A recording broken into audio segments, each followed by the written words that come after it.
भूर्भुवः स्वः तत्सवितुर्वरेण्यं भर्गो देवस्य धीमहि धियो यो नः प्रचोदयात्।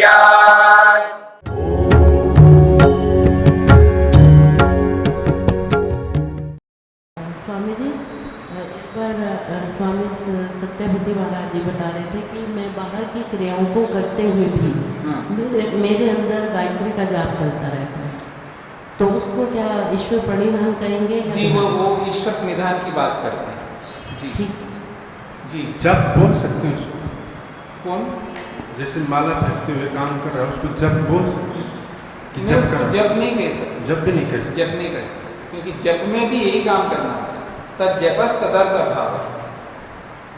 महर्षि पतंजलि ने कहा तज्जपस तदर्थ भाव, तस्य वाचक प्रणवः तज्जपस तदर्थ भाव। ये सब ध्यान में ही होता है, क्योंकि अर्थ की भावना करनी है ना।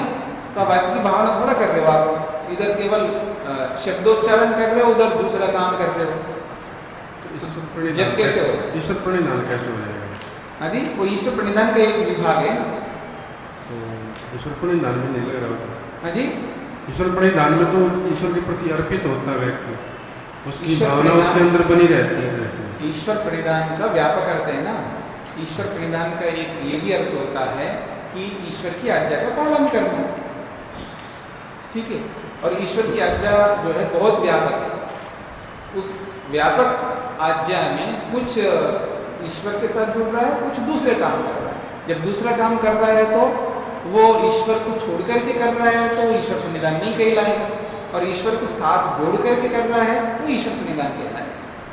जप में भी जब वो जप कर रहा हो तो भावना तो बनती है उसकी, पर दूसरा गाली बक रहा है तो उसकी भावना हट जाती है, और फिर जब में लग जाता है फिर उसकी भावना बन जाती है।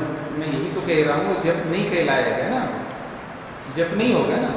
जप के काल में आप दूसरे काम नहीं कर सकते, याद रखना। जप का मतलब जप है, जप में केवल जप करेंगे। ठीक है, ईश्वर प्रणिधान में दूसरे काम कर सकते हैं, करते हैं। ईश्वर प्रणिधान तो दिन भर में ना है। ईश्वर प्रणिधान उस समय तो आपको सारे काम करने, इसलिए ईश्वर प्रणिधान जप नहीं कहलाता, ईश्वर प्रणिधान ध्यान नहीं कहलाता। ईश्वर प्रणिधान में आपको खाते हुए भी ईश्वर प्रणिधान करना है, बोलते हुए भी ईश्वर प्रणिधान करना है, लिखते हुए ईश्वर प्रणिधान करना है। आप कुछ भी करो, निद्रा को छोड़ करके, ध्यान के काल को छोड़ करके, जागृत अवस्था में कुछ भी करो तो आपको ईश्वर प्रणिधान से युक्त होकर के सब काम करने हैं। अगर वो जितना कर रहे हो उतना ही माना जाएगा। ईश्वर प्रणिधान का मतलब यही होता है कि अपनी समस्त क्रियाओं को परमात्मा के प्रति अर्पित कर देना। वो भी एक मतलब है, वो ही नहीं, ये समझ लें। ठीक है, क्योंकि ईश्वर प्रणिधान की परिभाषाएं अलग अलग दी है ना। वो जो आप बता रहे हो वो भी एक परिभाषा है। ठीक है, और ईश्वर प्रणिधान का अर्थ ये भी है भक्ति विशेष, ये भी एक अर्थ है ईश्वर प्रणिधान का। ठीक है, ठीक है, तो अलग अलग परिभाषाएं हैं, और उन सारी परिभाषाओं को जोड़ करके देखेंगे तब आपको पकड़ में आ जाएगा कि इसको भी ईश्वर प्रणिधान कहते हैं, इसको भी ईश्वर प्रणिधान कहते हैं। हाँ, आगे बढ़े जी। ध्यान के वक्त शरीर की आंतरिक स्वाभाविक क्रियाओं के बारे में, यहाँ स्वाभाविक आंतरिक क्रियाओं से तात्पर्य मेरा छींक या सलाइवा को निगलना, इनके बारे में क्या? थोड़ा ऊंचा बोलिए, फिर बोलना। ओम जी। ध्यान के वक्त शरीर की आंतरिक स्वाभाविक क्रियाएं जैसे कि छींक आना और सलाइवा को निगलना, ये क्या ध्यान में बाधक है? बिल्कुल बाधक है, बिल्कुल बाधक है।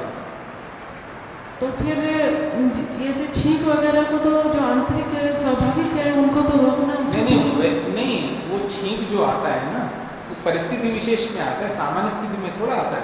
छींक परिस्थिति विशेष में आता है ना।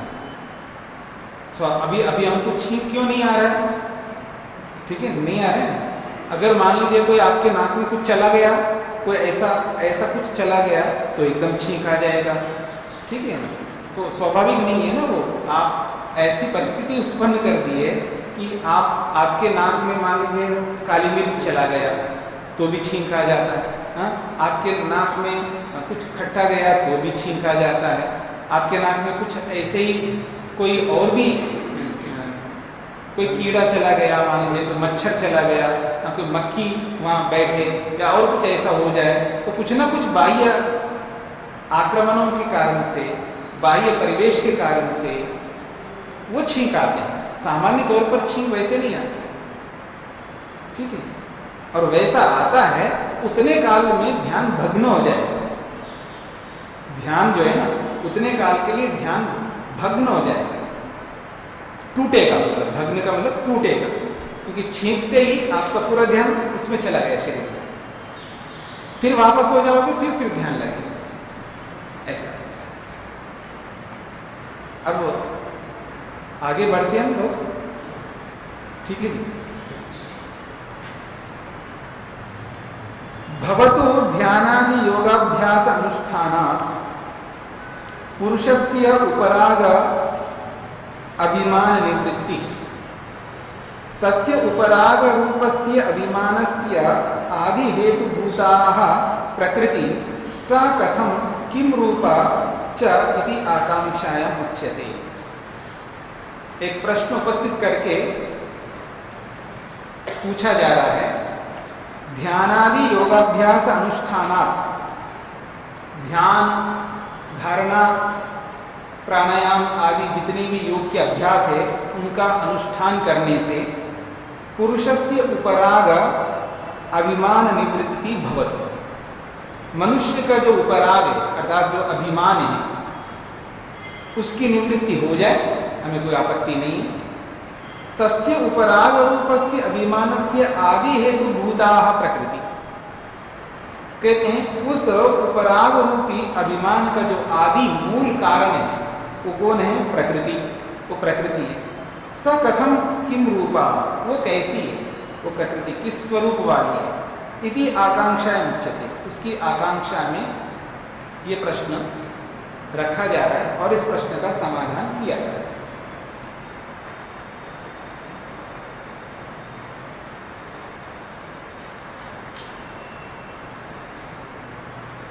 तो समाधान के रूप में कहा जा रहा है, प्रकृते आद्योपादानता अन्येषां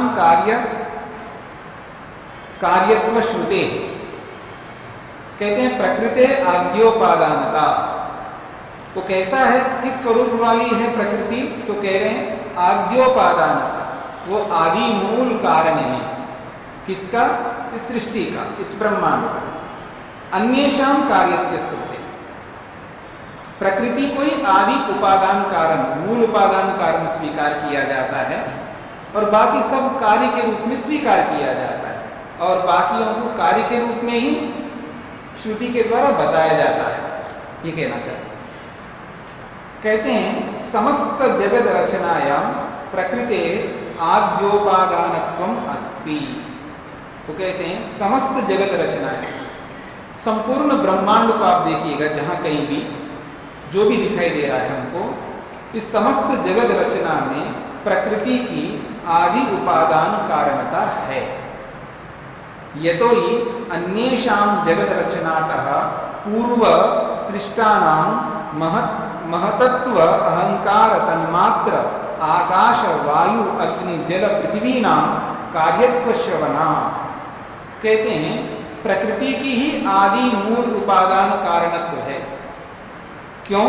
क्योंकि अन्येषां, जो बाकी प्रकृति को छोड़ करके जितने भी है अन्य, जगत रचनातः पूर्व, इस सृष्टि की रचना से पहले, तो यहाँ सृष्टि से मनुष्य सृष्टि ले रहे हैं,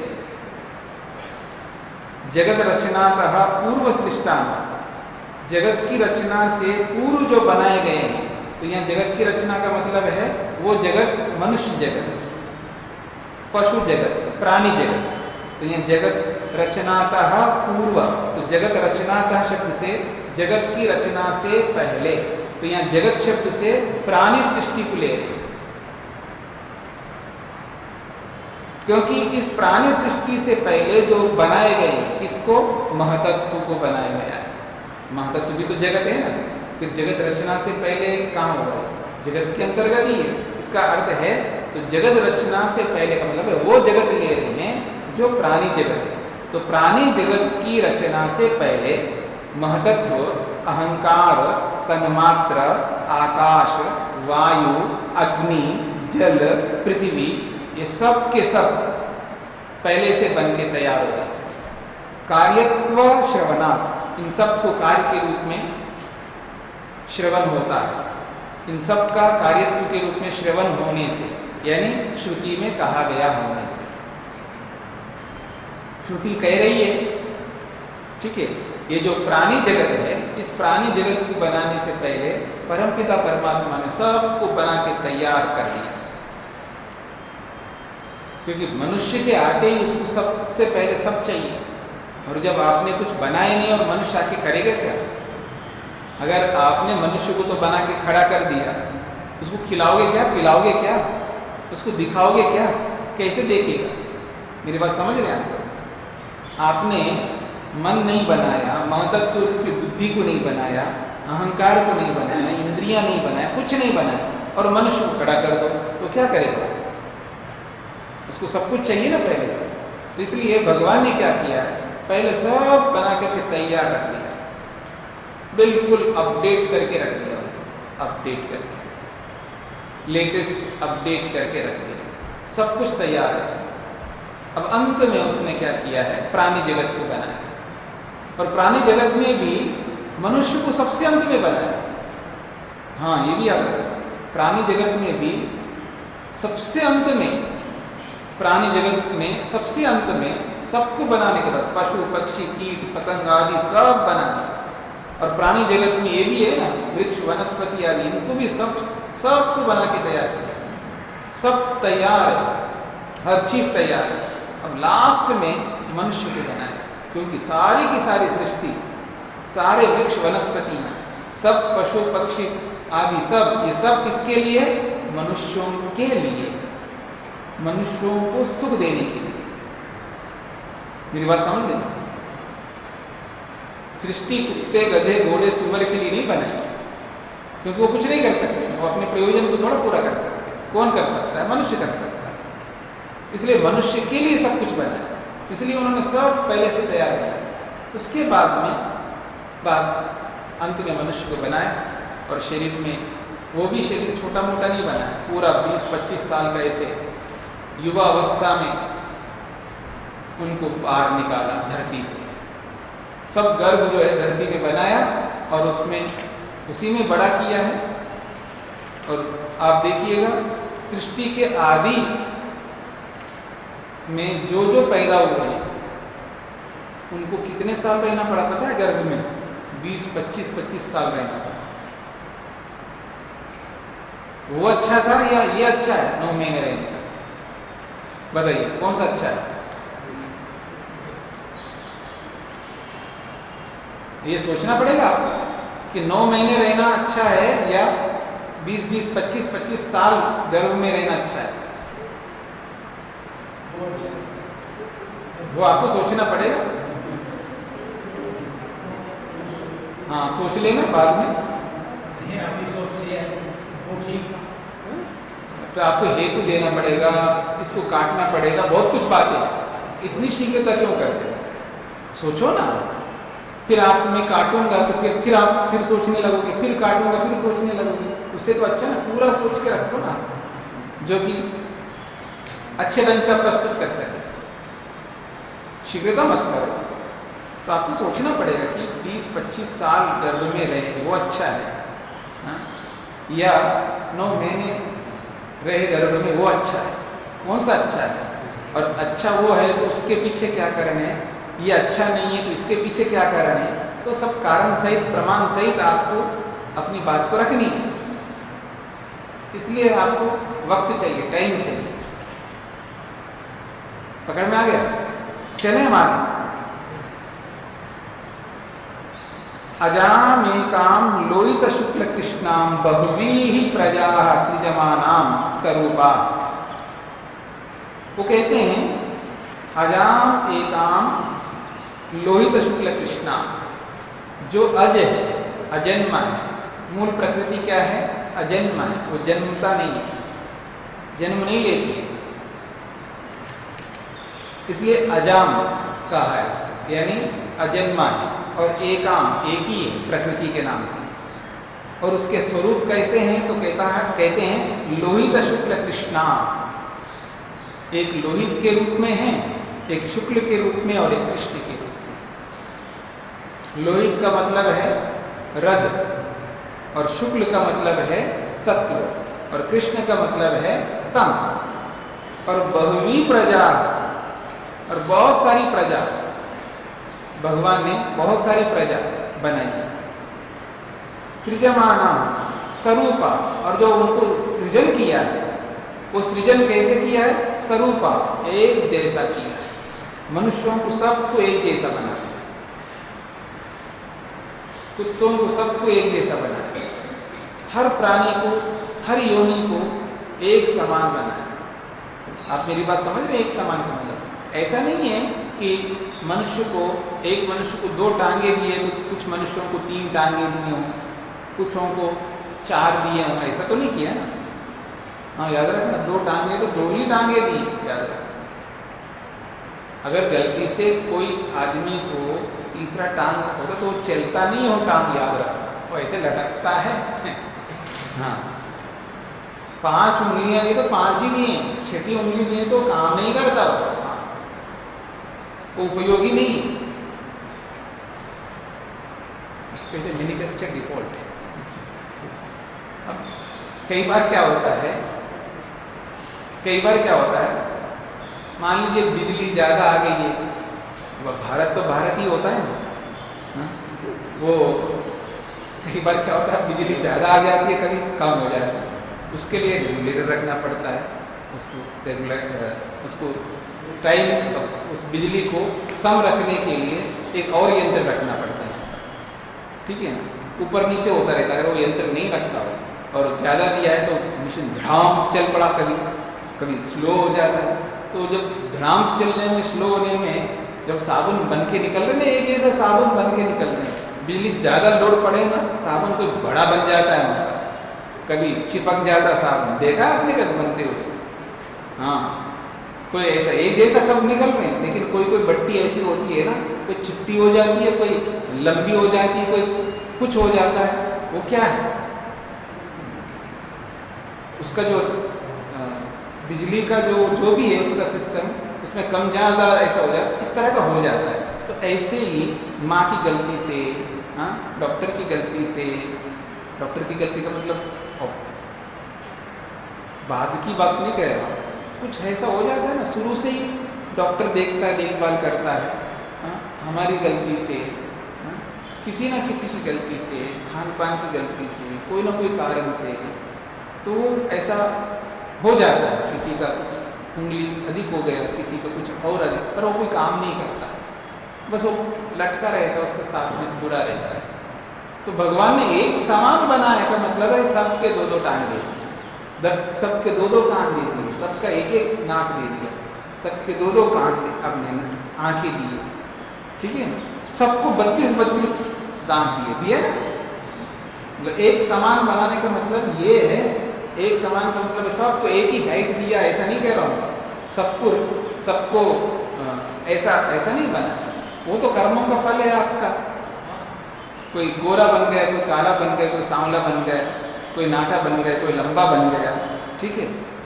हाँ, किसी का नाक बड़ा अच्छा है, किसी की आंखें बहुत अच्छी है, किसी के कान बहुत अच्छे हैं, किसी का दांत बहुत अच्छे हैं, ऐसे अलग अलग जो है उसमें जो कलाकृति हुई है भगवान की, उसमें जो अभी आएगा, आगे एक सूत्र आ रहा है, कर्म वैचित्र्य, सृष्टि वैचित्र्य।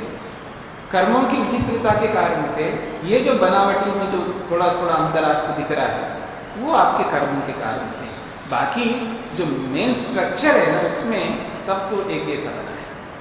ये बात समझ में आ रही है? मतलब आपकी आंतें अधिक नहीं है, मेरी आंतें कम है, ऐसा नहीं है, सबकी आंतें वैसी है, हाँ? सबकी किडनी उतनी है, 2-2 किडनी है, हाँ, ठीक है, सबका हाथ वैसा ही है। मेरा हाथ इधर रखा है तो आपका इधर रखा है, ऐसा नहीं है, सब समान है, ये है समान है। अब पकड़ में आ रहा है?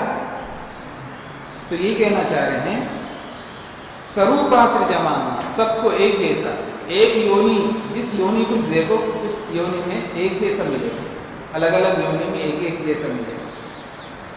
एकम बीजम बहुधा या करो, एक ही बीज के रूप में प्रकृति, उसको बहुत प्रकारों से परमात्मा उत्पन्न करता है। प्रकृति उपादानत्वम आद्यम, इन उदाहरणों में प्रकृति को ही आदि उपादान कारण के रूप में स्पष्ट किया है। अथ महतत्वादि नाम कार्यत्व श्रुति, और बाकी जो पदार्थ हैं, महतत्व, अहंकार, इंद्रियां, मन, ये सब, इन सब को कार्य के रूप में श्रुति है, इनके कार्यत्व के रूप में श्रुति कह रही है। क्या कह रही है? एतस्मात् जायते प्राणो मनः सर्वेन्द्रियाणि च एतस्मात् परमात्मा, एतस्मात् परमात्मनः, एतस्मात् ईश्वरात् जायते प्राणः मनः, इसी ईश्वर के माध्यम से अथवा इसी प्रकृति के माध्यम से, ठीक है, प्राण, मन, सारी इंद्रियां, ये सब उत्पन्न होते हैं।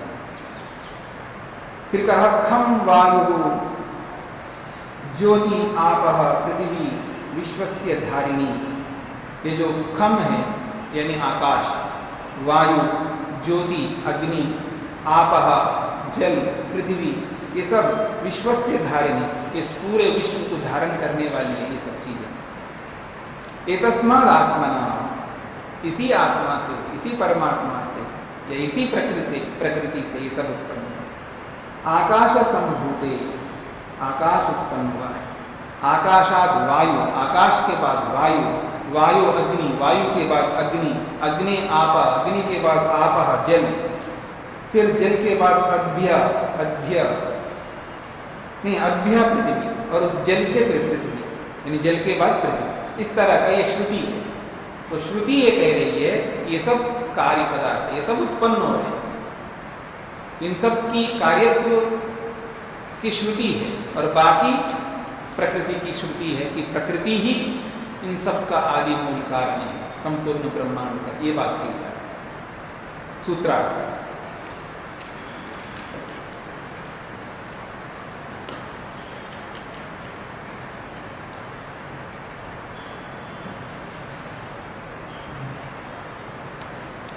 संपूर्ण सृष्टि का आदि मूल कारण, संपूर्ण सृष्टि का आदि मूल कारण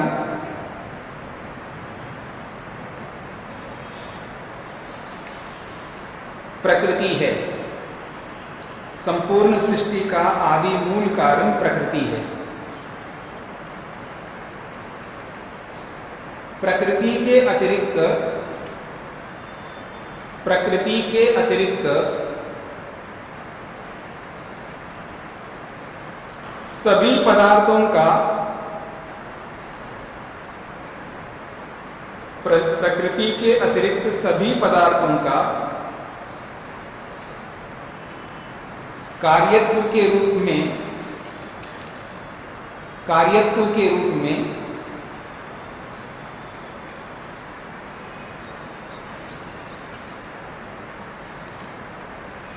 श्रुति, कार्यत्व के रूप में श्रुति सुनाई देती है।